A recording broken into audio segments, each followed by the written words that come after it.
All right, get ready everybody. Brace yourself. You're bracing yourself. You're holding it. You're keeping it. But how do you know you're doing it correctly? That's what I wanted to go through today, was to elaborate a little bit more on one of the videos that I did right at the very beginning of when I started this channel about Pilates breathing and core activation and things. So specifically today, we're looking at how to activate your core when you're doing not only Pilates really, not only whether you're doing a class or a one-to-one or anything in the gym as well, any activity where you need to be holding a braced position from your middle, okay? We're gonna look at that today, elaborate a little bit on it and make sure you've got a good understanding of it all, okay? As always, we bring out videos every single week, so make sure you hit that subscribe button, give us a thumbs up, you'll always be notified then as to when new videos come out. In the meantime, let's get rolling.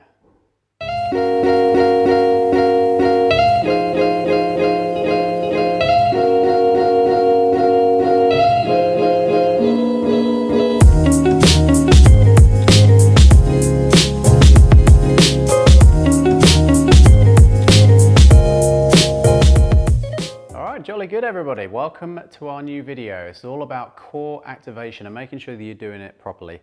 It's one of the questions that I get asked a lot about how to activate your core and also the breathing, and we're going to go into the breathing in another video soon. But core activation is one of the main bases of Pilates really, and I use this technique through all of my sessions and things with people in the gym and everything as well, and in my own training as well, because it's important to understand that all of your power, all of your strength comes from here.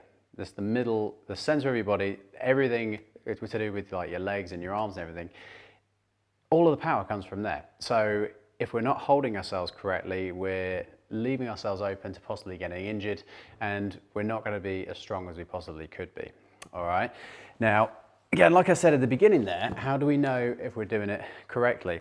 Well, what we can be doing is a couple of techniques here just to show you. Basically, what we're looking to try and do is get that core nice and strong through the middle. We're activating your transverse abdominis, which is a deep lying core muscle underneath everything else. So you've got your rectus abdominis, your six-pack that everybody wants to try and develop. You've got your obliques that run down the sides, and you've got all the muscles throughout your lower back. But underneath, what some people call the nature's weightlifting belt, is your transverse abdominis that runs around like this, like a belt. And it's that we're trying to get to. All right, now there's a few ways that you can try and activate it. It goes hand in hand with all of the breathing, and like I say, that's what I want to try and go into in another video. But in terms of trying to activate through the transverse here now, what I'm going to get you to do is bring just hands in just underneath your rib cage. Okay, so onto the side of your tummy there, and from that position we're just going to gently press in towards the middle. Now what I want to try and do is take a big deep breath into that. So we're breathing all the way in and we're expanding out to the side that way, okay? And then let's breathe out and come back in, okay? So when we do this again, what I want to try and do now is breathe all the way in. Now from there, I want you to hold your breath, but try and push out through your tummy a little bit more to the sides again, into the palms of your hands, all right? Keep the pressure there. Now as you breathe out, don't let go of that contraction and keep the tummy tight as you breathe out, okay? Because the idea is we should be able to keep this all nice and active in between breaths as well. And it's activating all of the muscles around the middle, okay? Because again, we don't want to be just like, soggy in the middle. You don't want a soggy middle. We want to try and keep you active, strong, tight, okay? So again, breathing all the way in. And then again, hold the breath, press your tummy out that little bit harder into the hands. Keep that contraction, keep the tummy tight, breathe out, keep it tight, and let's hold it there, okay? Now, just relax off for a minute for me. That's one way of being able to get that core nice and strong as you go through any exercises, or even just in your daily life as well. But obviously, trying to hold it 100% can be sort of, you're really tense the whole time. We don't want that much of a contraction with it. If you go, if you think about that being as like 100%, you want to go to about sort of 15, 20, 25%-ish, somewhere around about there, about a quarter of the way. So again, tensing up, keep that core tight, but then we want to try and find a maintainable position. If there are certain exercises that challenge you more than others, then you can go a bit tighter as well and really get sort of a lot stronger with that, as long as you can maintain the breathing. Okay, that's one of the big things. So keeping that core strong is very, very important for, well, not only your daily life, but exercises that you may do, whether it be in the gym or in Pilates or anything like that. Say, for instance, let's go into a plank position. Again, if you're in the Facebook group, we're doing a Pilates, not Pilates, we're doing a plank challenge this month, longest plank position, so you can hold the longest. And it's important to be able to do this and hold like we were just demonstrating there, keeping that core active.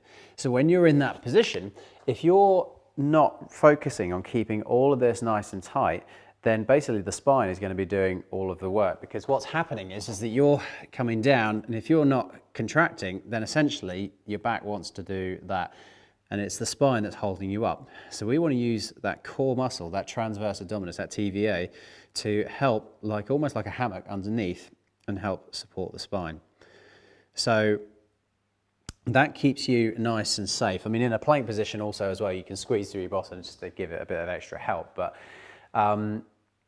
again, with any other exercise, you know, anything where you're doing any kind of rotating, it's all about what's called dynamic stability, where you're moving around, but this all stays rock solid. Because if you're not, then that's where you're going to be possibly leaving yourself open to injury and things of that nature. So what I want to then try and get us doing is focusing a bit on working on, say, abdominal curls or ab preps or whatever you want to call them. But basically, again, what can happen here is this is a bit of a classic one really for it. We want to try and maintain a neutral position, which is where we should be able to get the palm of your hand flat underneath your lower back here and have a nice natural lumbar curve of your spine. If you can get your whole fist under there, you've gone way too far. So we need to try and make sure that we're coming back a little bit. We're not right back into what's called an imprint position where the lower back's flat. We want to have that sort of in between where your palm can go underneath, all right? Now again, if you want to take the hands onto the sides of your tummy there and breathe into it, going out to the side, keep the tummy tight, breathe out. Everything there should be nice and active and holding you in that neutral position, okay? So the ab prep or abdominal curl here is where we take a big deep breath in to prepare, so breathing out to the sides, tilt the chin slightly, breathe out, hover gently up. Now these shoulders are back and down, all right?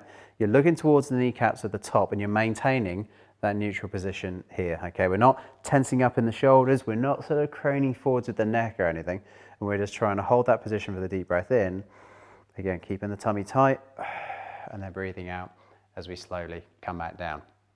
Now, again, if you're doing that with a good contraction through that core, brilliant. It means all the muscles are working hard. You don't have to be sort of swinging through the movement very quickly. And the exercise is directed at the area that we're trying to target, which is your core. What can happen is if we're not holding here, is that you can start diverting that stress somewhere else, which usually ends up around sort of the neck and into the shoulders.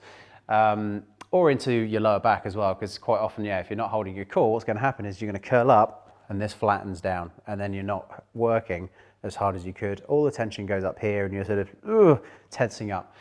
And that's something else that a lot of people tend to do as well, is they come up to the top and then they feel like, oh, I should be able to get further than that, and then try and do this, and then try and bounce.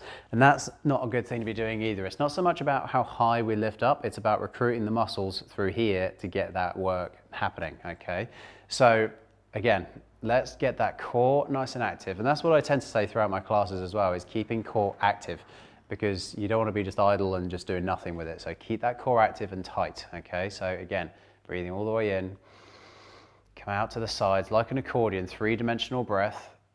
And again, we will go through this again at another point with the breathing. Keep that tight as we breathe out. Lift up, keep the core tight, maintain that neutral position. Looking towards your kneecaps, keep the chin, a little bit of a gap between the chin and the chest. Big deep breath in, and then breathing out as we slowly come back down. And again, with that breathing, we breathe out as we gently lift. Breathe in through your nose. Breathe out as we slowly control back down. So it all works hand in hand with all of the exercises. And again, we'll go through sort of order of breathing and everything at another time, but the main thing that I wanted to try and focus on today really was just about that core activation and making sure that we're keeping you in a nice strong position for everything. So practice that at home. When you get the chance, just have those hands in, breathe into it, get tight, breathe out. Keep tight though when you breathe out, okay? Practice that, and anytime you feel like maybe you're sort of slouching or you're not doing anything here, just try and come back up tall and go for that again. Keep this all supported, keep that spine supported, all right? So, if you have any more questions on core activation, we can always come back to it another time and add a few more different techniques and different ideas. Yeah, give me a shout. Let me know what you think. If there's any other topics you want to go through as well, just let me know. And next time we'll look at breathing and link it all together, because this does all sort of mesh together to really help with Pilates. But I say I really like the fact that it translates well to the gym as well. So focus on that, get that core active. And again, if you're coming to any of my classes, let's practice it a lot more there as well. All right, so have fun everybody, and see you all next time.